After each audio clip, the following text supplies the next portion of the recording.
ایک نوجوان صحابی تھا، اس کی شادی کی پہلی رات تھی، دلہن گھر میں انتظار میں بیٹھی ہے۔ یہ نوجوان میرے حضور کے پیچھے عشاء کی نماز پڑھنے مسجد نبوی میں گیا۔ نماز کے بعد اس نے معمول کے مطابق جیسے ہی میرے حضور علیہ السلام کا چہرہ دیکھا تو اسے بھول گئی اپنی شادی، بھول گئی اپنی دلہن، آقا کے جلووں میں اس طرح کھویا اسے پتہ ہی نہ رہا کہ آج میری سہاگ رات ہے۔ ہائے، یہ دلہا صحابی میرے حضور علیہ السلام کو تکتا چلا جا رہا ہے۔ کافی وقت گزرنے کے بعد میرے حضور نے خود فرمایا، دلہے میاں تیری شادی کی پہلی رات ہے، دلہن تیرا انتظار کر رہی ہے، جانا اپنی دلہن کے پاس۔ کہا حضور جیسے آپ کا حکم۔ یہ صحابی درود پڑھتا ہوا اٹھا، اپنے گھر میں دلہن کے کمرے کے اندر داخل ہوا، جوتے اتارے، دلہن کی چارپائی پہ بیٹھا۔ اب جیسے ہی جوان کا ہاتھ گیا دلہن کے گھونگھٹ کی طرف کہ چہرے سے کپڑا ہٹا کر اپنی شریک حیات سے محبت بھری باتیں کر لوں، قریب تھا کہ دلہا دلہن آپس میں ہم کلام کرتے،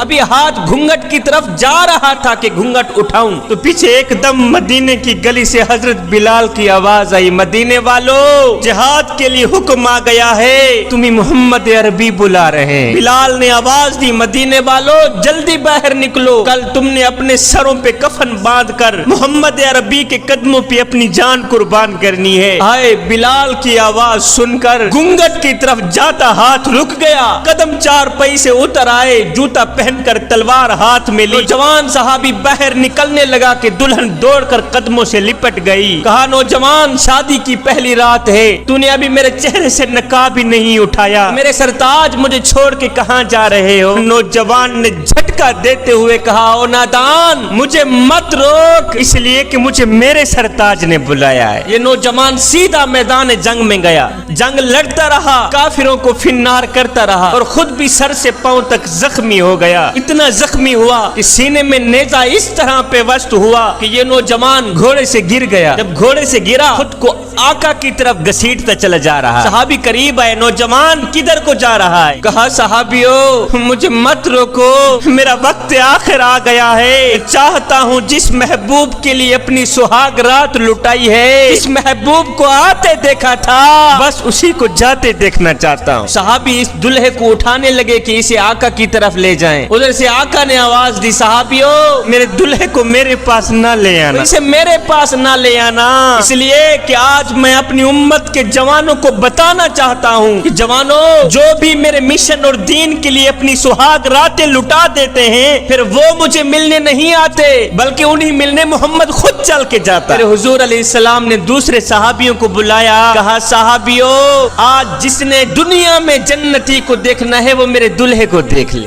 ایک دن حضرت سیدنا موسیٰ علیہ السلام خطاب فرما رہے تھے تو مجمع کے سامنے میں سے ایک شخص گزرا، موسیٰ علیہ السلام نے اس شخص کی طرف اشارہ کرتے ہوئے فرمایا کہ یہ کل مر جائے گا، یہ کل مر جائے گا، اس کی زندگی کا آج آخری دن ہے۔ اسی مجمع میں سے اس شخص کا ایک دوست بیٹھا تھا، یہ دوست اٹھا دوڑ کر گیا اس کے پاس، میاں تیرے لیے ایک بری خبر ہے۔ اس نے کہا کون سی خبر؟ کہا تیری زندگی کا آج آخری دن ہے، تو کل مر جائے گا۔ کہا موسیٰ اللہ کا نبی ہے، اس کی زبان سے جب بھی نکلتا ہے سچ ہی نکلتا ہے۔ موسیٰ نے کہا تو کل مر جائے گا، میاں تو نے کل مر جانا ہے، آج کا دن ہے، تیرے پاس جو کھانا ہے کھا لے، جو پینا ہے پی لے۔ اس نے کہا میاں تیری مہربانی ہے، تو نے مجھے موت سے آگاہ کیا ہے، لہٰذا اب میں بندوبست کر لیتا ہوں۔ اب یہ شخص موت کی بری خبر سن کر اپنے گھر گیا، غلاموں کو کہا کہ جتنا بھی میرا اناج گندم پڑا ہے باہر نکالو۔ اب ساری گندم باہر نکل آئی، اناج باہر نکل آیا، خزانہ باہر نکل آیا۔ اب اس شخص نے کہا غریبوں کو، یتیموں کو، مسکینوں کو اعلان کرو کہ وہ آئیں، اپنی اپنی مرضی سے جو چاہیں وہ لے جائیں۔ غریب آ گئے، یتیم آ گئے، مسکین آ گئے، اب اپنی ہاتھوں کی کمائی آنکھوں کے سامنے لوگ اٹھا کے جا رہے ہیں۔ یہ شخص سورج کو دیکھ رہا ہے کہ ابھی غروب ہوا اور آج ہی میں مر جاؤں گا، آج میری زندگی کا آخری دن ہے، ظہر ہو گئی، عصر ہو گئی، مغرب ہو گئی، عشاء ہو گئی، سورج غروب ہو گیا، ابھی موت کا فرشتہ نہ آیا۔ اب یہ جو خبر دینے والا شخص تھا یہ صبح سویرے گھر سے نکلا کہ میں جاؤں، میرا دوست مر گیا ہوگا، جا کے اس کو غسل دوں، اس کا جنازہ پڑھاؤں، اس کی تدفین کروں۔ وہ گھر سے باہر نکلا، آیا اس مرنے والے دوست کے گھر دستک دی، یہ مرنے والا دوست خود اٹھا، اس نے دروازہ کھولا تو وہ دیکھ کے حیران رہ گیا، او میاں تو نے تو کل مر جانا تھا۔ ہاں جی میں تو زندہ ہوں، دیکھ لو تیرے سامنے نہیں۔ اس نے کہا پھر آج چلتے ہیں موسیٰ علیہ السلام کے پاس۔ یہ دونوں شخص موسیٰ علیہ السلام کے پاس گئے، اس نے کہا حضرت آپ ہی نے تو کل کہا تھا کہ یہ کل مر جائے گا، ابھی تک یہ مرا تو نہیں ہے، ابھی تک تو یہ زندہ ہے۔ موسیٰ علیہ السلام نے دونوں ہاتھ اٹھائے، عرض کیو میرے کریم رب